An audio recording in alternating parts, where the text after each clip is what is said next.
Asibuyele emuva phansi ngokuhlukumeza insango babebhema kahle omkhulu maybe kanye ngonyaka ugqoka ibheshu nembadada ngidi isiko lami phela amasule bedume ngokuhloniphana nokuphana sahlephulelana inyoni noma kuyijiyane.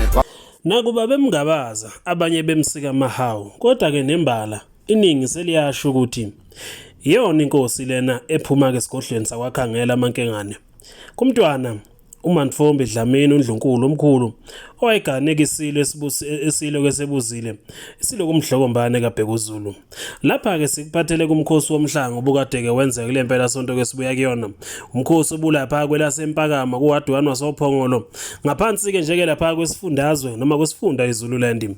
Isilo kwesamabandla wonke uMisuzulu kaZwelithini ubebizeke wonke uZulu uthi-ke mawuphelele emashobeni esigodlweni kesisha sesilo njeke lapha-ke esikhona.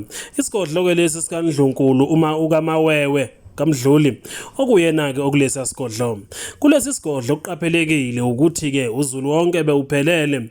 Nakuba-ke lesi sigodlo sisakhiwa singakapheleli-ke ngokugcwele noma singakhiwa ngokugcwele kodwa-ke abaningi bakushayeleka izandla ekuthenini-ke umkhosi womhlango uthutheleke kulesi sigodlo ngenhloso yokuthi-ke abantu bazokwazi uku-accommodate-eka noma bazokwazi ukuthola-ke indawo. Lesi sigodlo esiphindayo kathathu kunesigodlo-ke esidala lapho bekade kujwayele ukubanjelwa khona-ke umkhosi womhlanga lapha-ke esigodleni-ke eNyokeni. Isigodlo-ke lesi osekucacile ukuthi nembala minyaka yonke abantu-ke bazophelela kuleli-ke lasophongolo. Lesi sigodlo-ke esikhona njengamanje yisona-ke esesumumatha-ke umthamo kwabantu ezintombi njengoba kungangezwe lakhe yayimemezeke njalo ngonyaka mangabe kuwumandulo ukuthi-ke zonke izintombi maziphelele. Kona-ke lo mkhosi oqaphelekileyo ukuthi-ke ingonyama ibuye ukhololo kisiubeke phansi nembala abaningi bathi-ke uvukile wama ngezinyawo umhlokombane fukudla amadoda. Siloko samabandla wonke sitheke saphawula-ke nangendlela abantu abaziphatha ngayo. Saphinde futhi sacela izintombi ukuthi-ke maziziphathe kahle. Ezinye zezinkulumo abantu abazishayela ihlombi lapho ngalesikhathi-ke isiloko samabandla wonke sisemkhosini obukade kwandulela-ke lowo mhlanga obukade kusengwavume lapho simemezele khona ukuthi-ke angeke size-ke sithathe-ke njeke noma-ke sikhethe-ke intombi-ke emhlangeni ngoba-ke lezi intombi ey'khona omama-ke bazo balingana-ke naso okusho ukuthi-ke lezi izingane-ke kusona-ke isilo-ke samabandla. Futhi kokunye athe kakhuluma-ke emhlangeni njengoba bekade ukhona kule mpelasonto bekade-ke sikuyona isilo-ke samabandla wonke simemezeleke ukuthi kuzofanele kuhlalwe phansi-ke kubhekisiswe ukuthi kungani abesifazane-ke bengagani. Isilo-ke sithe uma ngabe khona la kufanele kuxegiswe khona nembala kuzofanele kuhlalwe phansi namakhosi onke nezinduna kwaZulu kuboniswana ukuthi ifuna kuxegiswe kuphi ngoba kosisi bethu bagugela emakhaya. Leso-ke isenzo noma-ke inkulumo abaningi abayishayeleka ihlombe kwathi-ke nembala isilo-ke samabandla wonke siyayiwina-ke izinhliziyo zethu futhi-ke isilo uqobo lwaso lesi besikade-ke sisidinga. Kuyona phela lenkulumo bekade-ke ikhuluma ungangeswe lakhe kuswakaleke besilisa beshaka amakhwela besifazane-ke beshaka ihlombe benanela-ke ukwenanela noma benanela-ke ukuthanda-ke inkulumo bekade-ke ikhulunywa-ke isilo samabandla wonke njengoba-ke phela sekukhona ukukhalaza ngokudula-ke kwelobolo kanjalo-ke nangendlela abantu kasebebiza ngayo-ke izibizo lezo kusuke kuyizipho abantu-ke noma kumkhonyane esuke ezipha-ke abasemsini ngokubonga ukukhulisa-ke umakoti-ke wakhe. Lokho kusekubonakala sengazi ukuthi khona osekunqunda-ke abantu abaningi ngamandla. Yebo ungangeswe lakhe bekulindeleke ukuthi kakhulume nangendaba kahulumeni noma-ke enkantolo yokuthi abesilisa sebengathatha izibongo zabesifazane uye wayihlaba inhlali-ke leyo kungangeswe lakhe. Okunye okunakisisile lokhu ingalesi sikhathi-ke abesifazane abekade-ke sebelungela ukuya-ke emsini ongangezwe lakhe bayala futhi-ke beya kumdali phambili.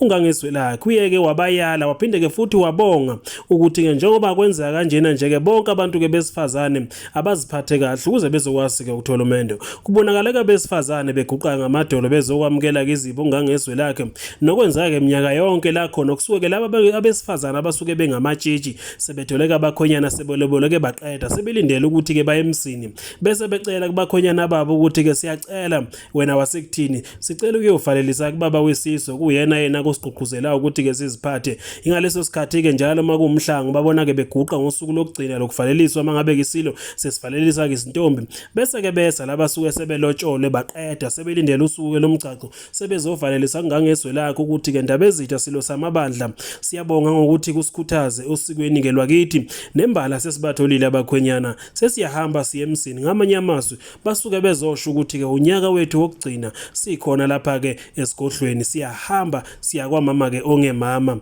lapho ke isilo kwesamabandla sibe sesibanikeza ke izipho kuyizingubo namacansi ukubonga ukuziphatha ke kwabo ke laba kabesifazane kodwa ke sikhalile ngokuthi bancane kulokho kabesifazane abaya ke koshada sase sithi kuzofanele kuhlalwe phansi ke kubhekisiswe nansi inkulumo yesilo njengoba kusibona simeke noNdlunkulu wasemashobeni uNdlunkulu kaMdluli okamawewe ukuthi ke sihlale phansi emakhosi asedlunkulu ke sihlalele phansi sicubungule lokho ngoba nabo dadewethu begugela endlini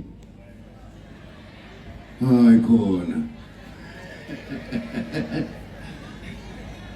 angisakhulumeli laba balapha ekhaya ke yonke imizi kaZulu siyakhala isiko likaZulu asibambisane nalesi sikhathi samanje makumele ukuthi khona la xegiswe khona lapha nje kube ngabe kuhlezi 1000 lapha awubheke ukuthi bancane kangakanani kodwa khona lokho okuncane uNkulunkulu akuvezile siyabonga bayethe nina besilo ngithokoza kakhulu sizovalelisa ke namhlanje izintombi abahambayo abagcinayo lomhlanga leli ibutho lelihlezi lapha phambili noNdlunkulu walapha ekhaya fanele ngabolanga ngoba ngimboni kulonyaka ozayo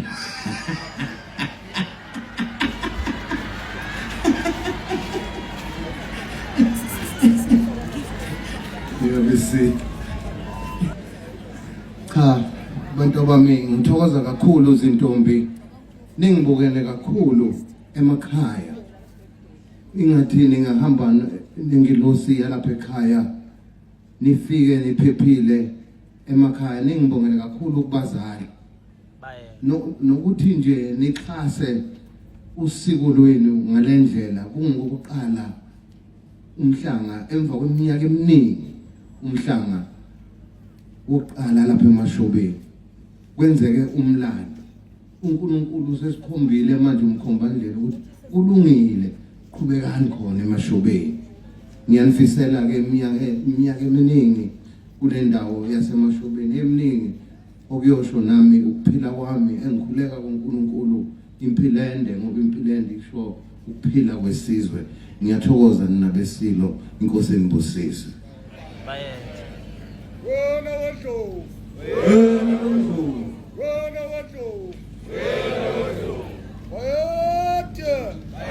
Imbaba lethu madoda lapha ehlathini eBhalitho etshele umlabalaba elalingazi asibuyele emuva phansi ngokuhlukumeza insango babebhema kahle omkhulu maybe kanye ngonyaka ukugqoka ibheshu nembadada ngidi isiko lami phela amasule bedume ngokuhloniphana nokuphana sahlephulelana inyoni noma kuyitshiyane